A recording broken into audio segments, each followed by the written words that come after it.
when one follows the Rosicrucian trail, John Dee was a very, very key influence in the historical Rosicrucians, and some say even the founder of it, the first president of it.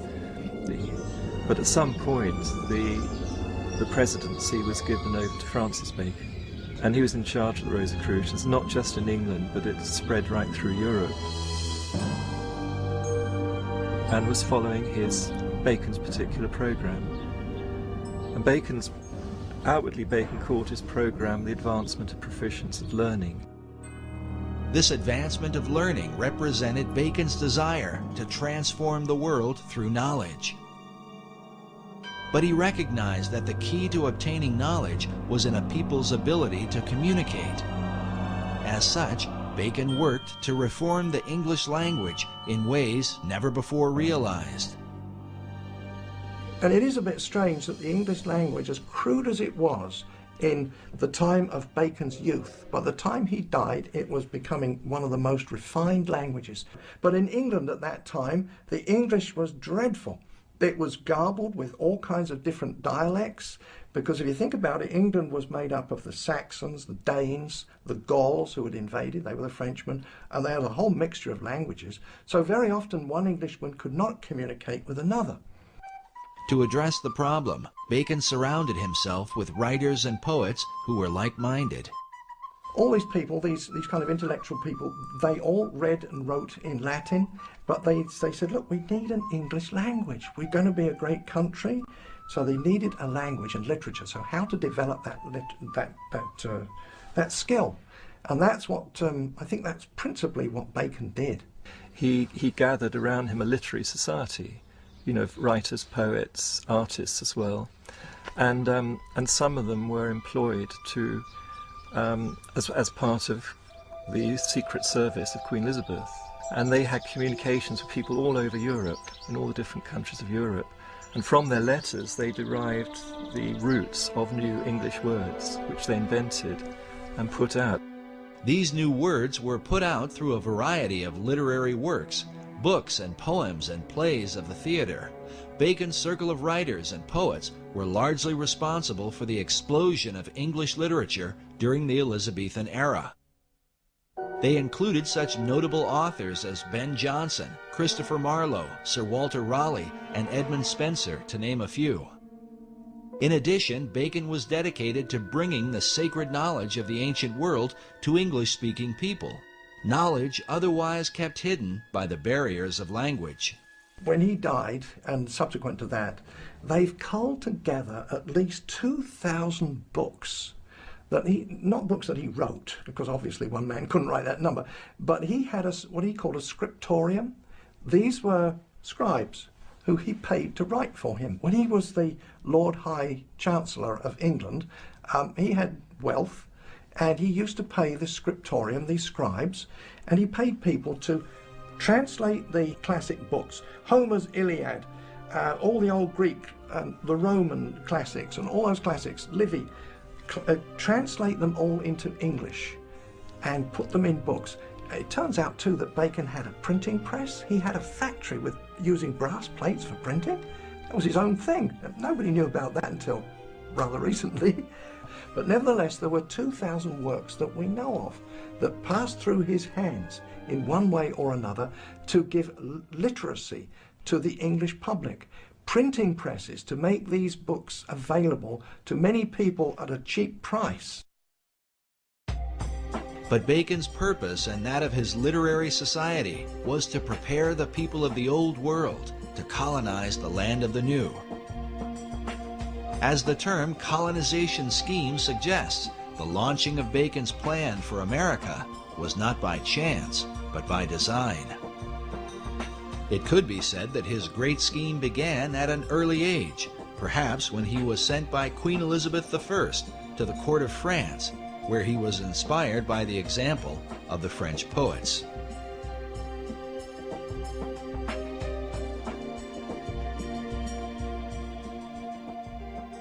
Another major influence, he obviously was inspired in France by the French Pleiades, the group of French poets who were deliberately trying to make the French language into a really good language particularly for poetry and writings and so on of that sort. And Bacon spent several years at the French court, came back very inspired and wanted to do the same thing for the English language. Upon his return to England, he was sent to study law at the prestigious Gray's Inn in London, where his statue can be seen today. It was here that Bacon formed the beginnings of his own literary society, a secret group known as the Knights of the Helmet. The Knights of the Helmet were actually the name of a masque he wrote, or it's thought he must have written, because masques were put together by a lot of people for the royal court or for the Inns of Court, which was where the lawyers were. And to get a job as a lawyer or a minister or official in the government, you had to be first of all a lawyer, and you had to know how the royal court worked. So every year they had to put on huge celebrations imitating the royal court, and part of that celebration was masks. And many people were involved in creating these entertainments with their masks. Francis Bacon was just one of them, but he became a key one, and he wrote quite a lot of the mask material, which one can identify. You know, once you get to know Bacon and his writings, you can identify what was done. And he's acclaimed by the lawyers as being the great one who inspired them and led them and wrote for them, you know. But the Knights of the Helmets was the name of one of the masks at a key moment when the whole Shakespeare authorship, the name the Shakespeare was being used for the first time. The Knights of the Helmet took as their inspiration the Greek goddess Pallas Athena, who carried a spear and who wore a great helmet, a symbol of secrecy. According to tradition, one that wears the helmet of Athena becomes invisible. And they had to swear allegiance to it. Not only that, Athena, the goddess Athena, carried a spear that she shook in the eyes of ignorance. And she was one of the greatest goddesses among the Greeks, ruling through intellect and man's wisdom. Even as Dr. John Dee had been inspired by angelic beings, some researchers believe that a spiritual encounter with Pallas Athena gave Bacon the inspiration for his life's work. Well, in some of those cipher writings that he had written, he writes there how this he heard an heavenly voice. The voice he heard inspired him towards secrecy and to imitate the work of God. The Divine Majesty takes delight to hide his work, according to the innocent play of children. Surely for thee to follow the example of the Most High God cannot be censored. Therefore put away popular applause, and after the manner of Solomon the king, compose a history of thy time, and fold it into enigmatical writings and cunning mixtures of the theatre. That was his mission in life. And for the rest of Bacon's life, he was dedicated to that one purpose. Baconian scholars believe that Bacon's revelation led him to develop a series of theatrical works that would teach the English people and transform them into a nation that could one day dominate the world and resurrect the Atlantean dream.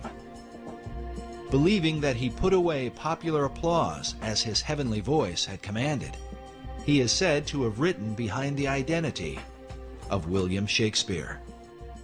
Shakespeare is a synonym for Apollo and Pallas Athena. They're both known as shakers of the spear in classical tradition, and the spear represents a ray of light, a ray of wisdom, and they shake that spear at the dragon of ignorance. Exactly what Ben Jonson says in his preface to the Shakespeare Folio, to shake a lance at the dragon of ignorance. And this is the role of an Apollo or Pallas Athena.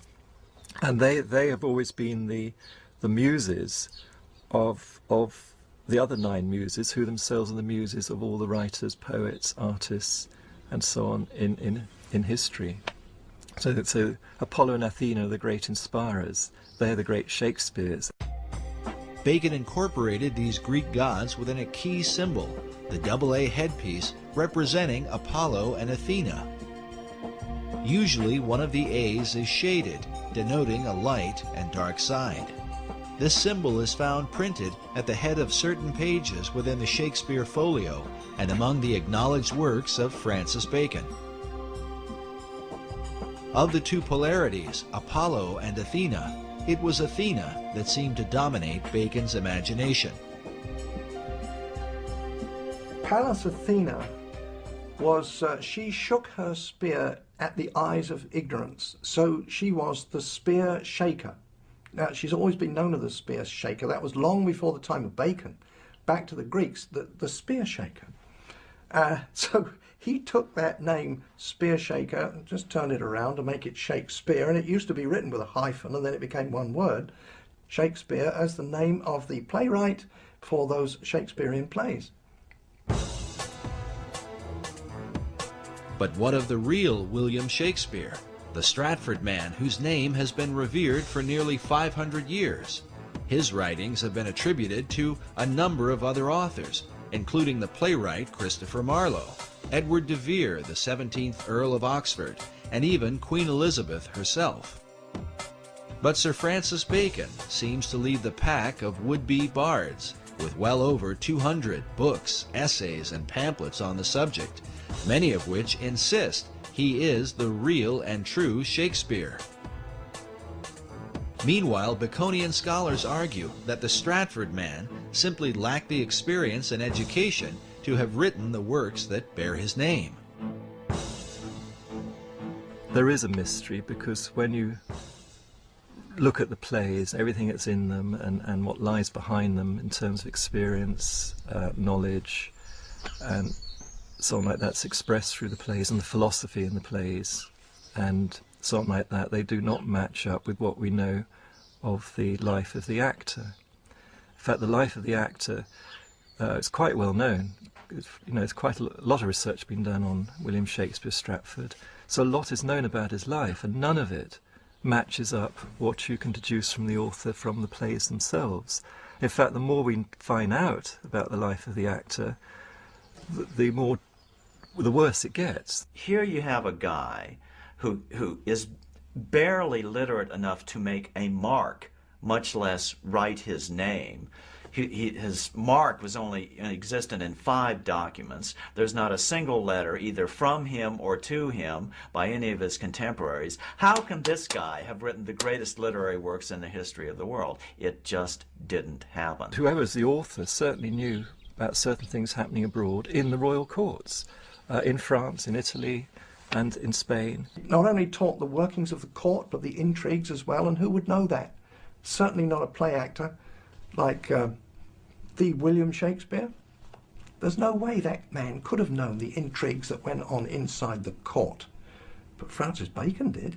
He was well familiar with it. He was brought up in the court. You can't just say, oh, genius did it all. It's impossible for genius alone to do that. You've got to have all that background experience, knowledge, and so on, to get something like the Shakespeare plays. There's even a quote from one of the justices, one of the English justices, that it's clear that from the Shakespeare writings that the author had to be an attorney, because there is not a single legal error contained in any of them. He writes, the author writes naturally as if he's a lawyer. You know, it doesn't just put in legal terms here and there just to suit the story. It just, legal terms and the whole legal jargon just rolls off him absolutely naturally, as if he's used to living in that environment all the time. Well, that doesn't fit the actor from Stratford. There's just no way the historic William Shakespeare could have written these plays. There's only one person who could possibly be the author of those plays, which is Francis Bacon. Yet wouldn't the colossal size of all the plays, poems, and sonnets be too much for Bacon himself to complete, especially while becoming a lawyer, launching modern science, and writing the many other works attributed to him? This could be where the Knights of the Helmet took part, as evidence suggests that the plays may have been the collective effort of Bacon's literary society. We know from historical records that Bacon actually had a literary group around him. Some of them were actually paid, employed by him, and others just did it voluntarily. A big group. Why? You know, why did he do that? You know, you don't employ a lot of people, or writers, poets, artists, and as well as cipher experts and so on. You don't employ them for nothing. So what do they do? And then you get the answer, the Shakespeare plays, because scholars have found out there's been other contributions in the plays from other poets and so on, who all put a little bit in here and there. And then you find that they were either associated with or employed by Bacon. In that group, they're all part of this one group. So then the picture emerges of a typical Renaissance studio, but instead of being an artist, a painter with his studio of pupils, you've got a writer with his studio of pupils working with him. They each contribute a little bit to the picture or the story, but the main artist or author is Francis Bacon himself.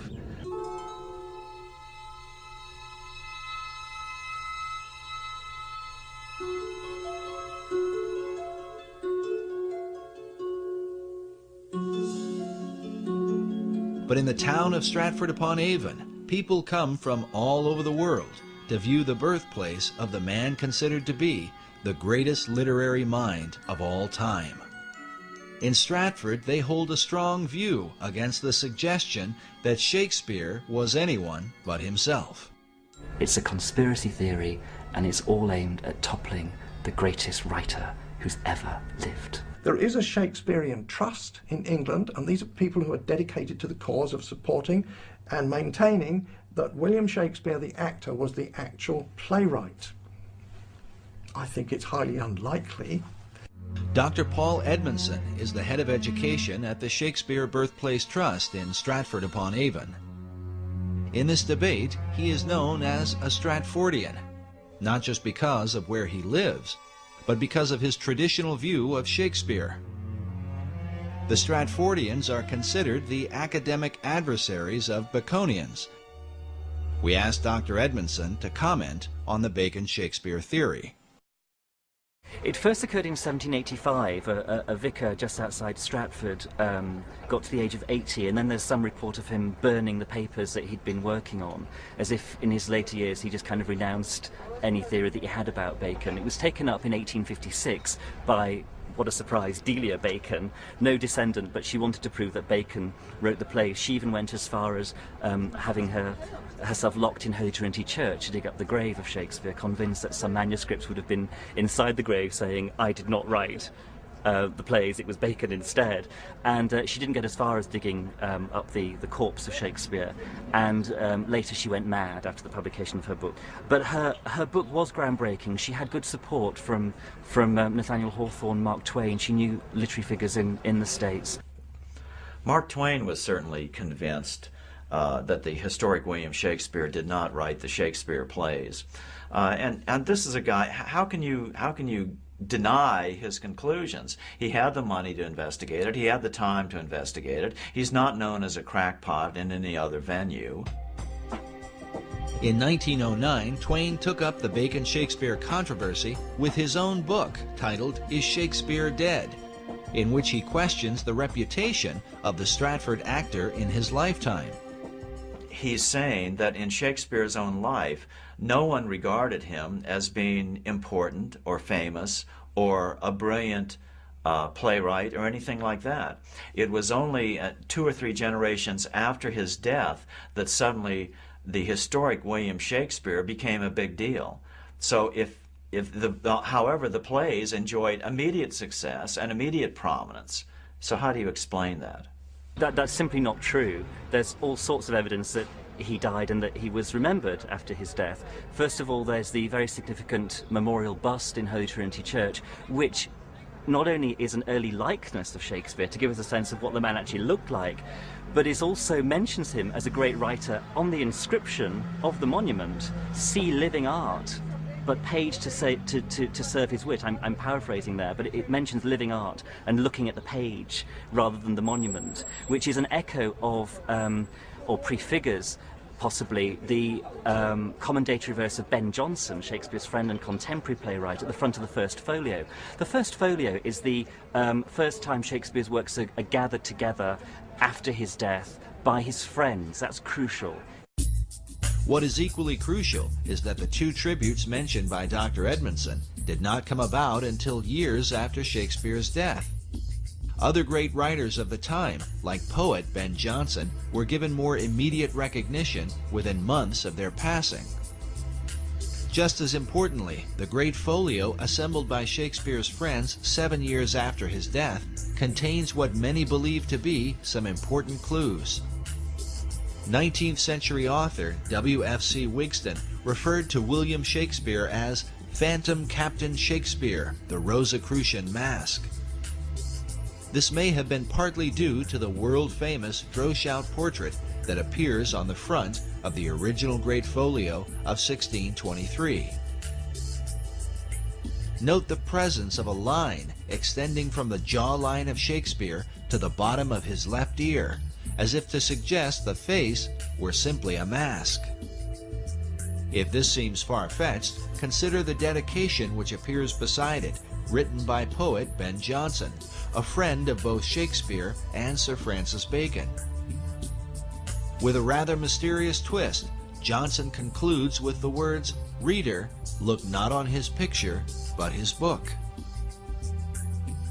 Why would Ben Jonson point the reader away from the face of Shakespeare and compel men to look upon the book instead?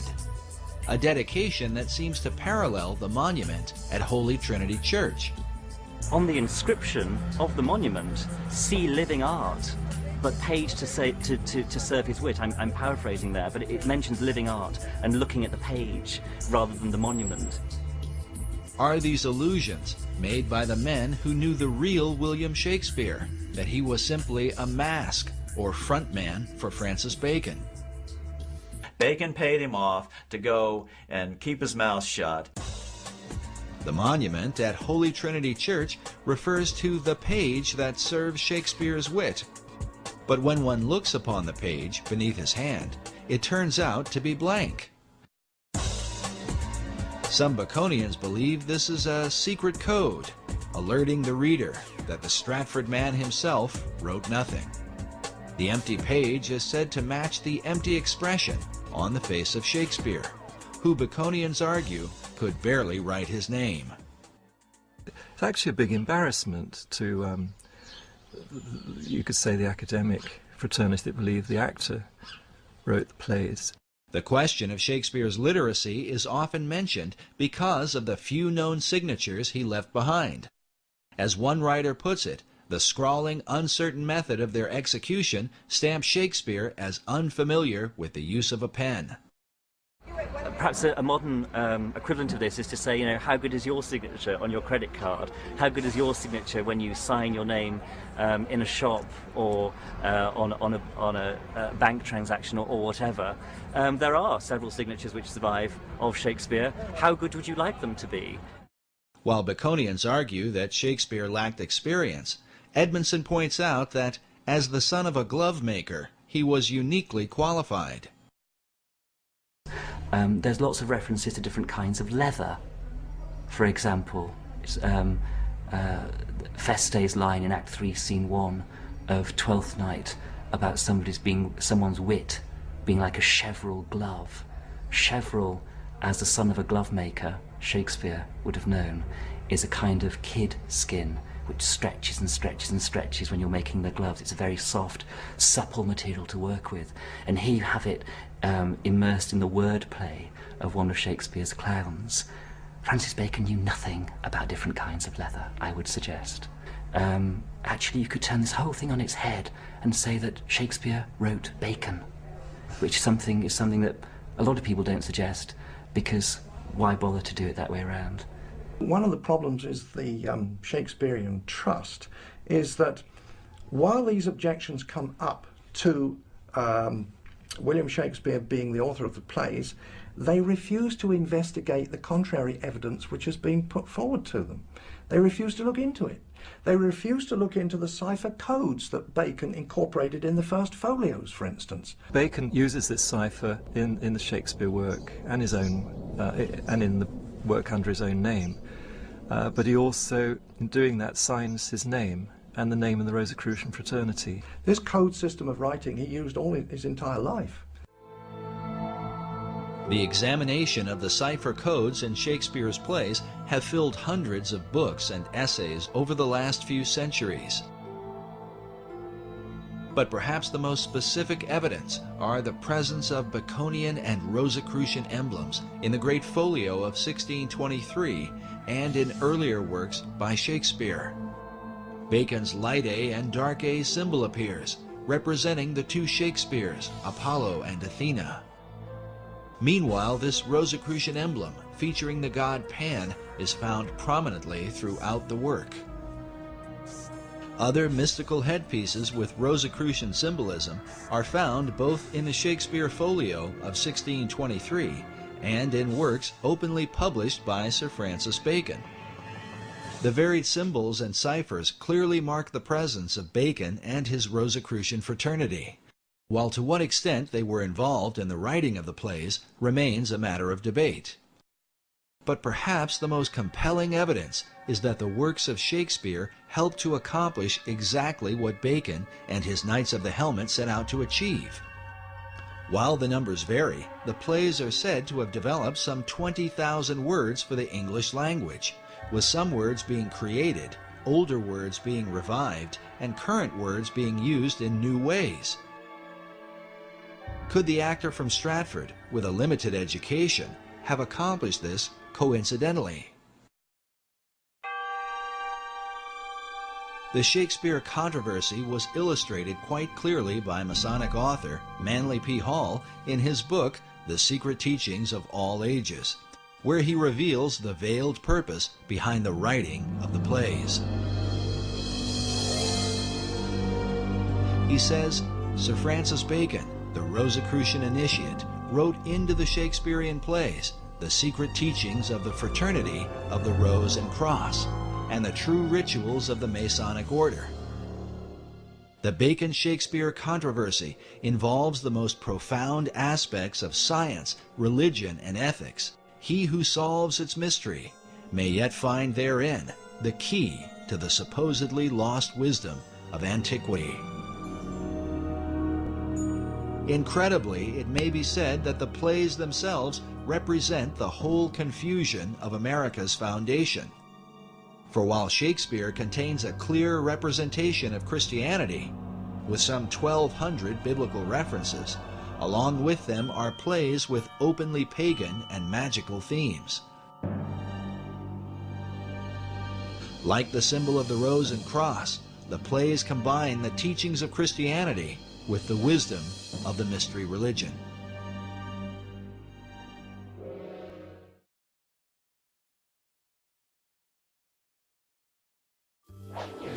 So who was William Shakespeare again?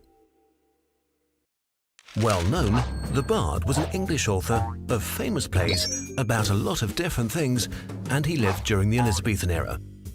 But why is Shakespeare considered such a great artist? Born in England in 1564, he started his career as an actor and playwright as a member of the actors group the Lord Chamberlain's Company, which would later become the King's Company. They played in several theatres until they eventually built the famous Globe Theatre, their very first own stage. As there were only male members in the company, every role had to be played by men. But that wasn't the reason why Shakespeare's plays like Othello or Hamlet were very popular. To match the various tastes of a diverse audience, Shakespeare created texts of high complexity, containing relatively simple plots, as well as subtle nuances. Being the key to his success, his stories also contained multiple interlocking plots, twists and confusions, containing something for everyone in the audience. So it wasn't just the common people who enjoyed his works, his company even played at the King's Court for the amusement of the aristocracy. Besides the plays, Shakespeare also wrote a multitude of sonnets and poems. At first, his work consisted almost exclusively of histories and comedies, like A Midsummer Night's Dream and Henry VI. Later, tragedies like Hamlet also became part of his portfolio. In his work, Shakespeare used his own special language, rich in metaphors and vivid images. He even created new words which became firmly established. As a consequence, many English words used today, like lonely and gossip, make their first appearance in one of his plays or sonnets. Shakespeare died in 1616 at the age of 52. But his plays are still performed today and amaze audiences. Shakespeare's stories have found their way into many of today's movies, books, and even music. And fortunately, nowadays, women can also play Juliet.